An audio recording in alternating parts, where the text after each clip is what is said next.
My name is Jake Ruehl. I live on Main Street in Sag Harbor, grew up in Springs in East Hampton, and I work here at In-Home in Sag Harbor. What is a pandemic? What is a pandemic? Oh, it's a big mess. That's what a pandemic is.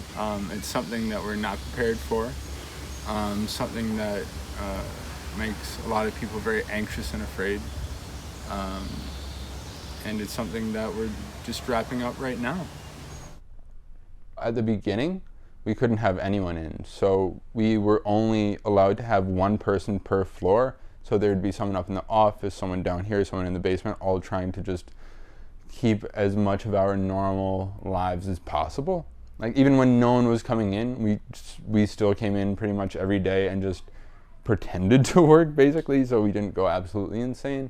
Then we were only allowed 5 people in, and I had to stand at the front like Sag Harbor's only bouncer, and that was great because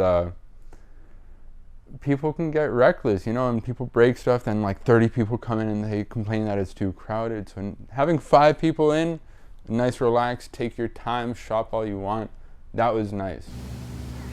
My daily routine didn't change much. It's not that I was a hermit before the pandemic, but I definitely am not one of the people who need to see other people to feel whole, to feel comfortable and secure.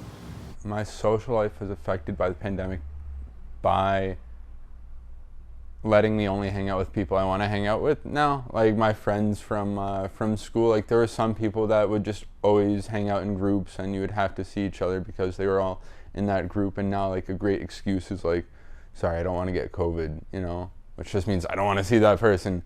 But then you have some friends that you really want to see. Like I have a friend who just visited, and I was sharing my apartment with him, and I'm fine with that because I don't care if I die because this guy, he's a friend.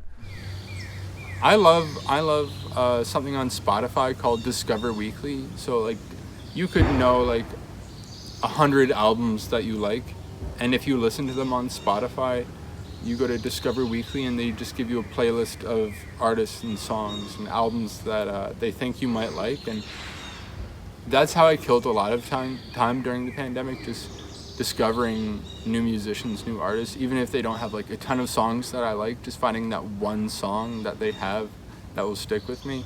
Music definitely is what got me through this pandemic. I had a friend who passed on early in the pandemic. He was just abusing drugs, and he got some cocaine laced with fentanyl. He died. Then my dad died from a stroke, and a close friend of mine upstate in school, he was an international student. He was just so isolated up there, didn't have enough access to like mental health resources. It was incredibly hard for him to go home because he was from New Caledonia, halfway across the world, and he killed himself. Not that multiple deaths make any one in particular more easy, but it doesn't make it more difficult. It doesn't make it more difficult or more easy. It's just like once you get punched enough, the punch doesn't become enjoyable, you know, but it's like you kind of know what to expect. I feel like there's so many processes that you need to go through to have some degree of closure. And I know it's not just for me, but so many people like on Long Island, anywhere on earth, like who lost someone during the pandemic, it's the same thing. It's like you don't have that closure that you get when you see the friends and family and you gotta hug each other.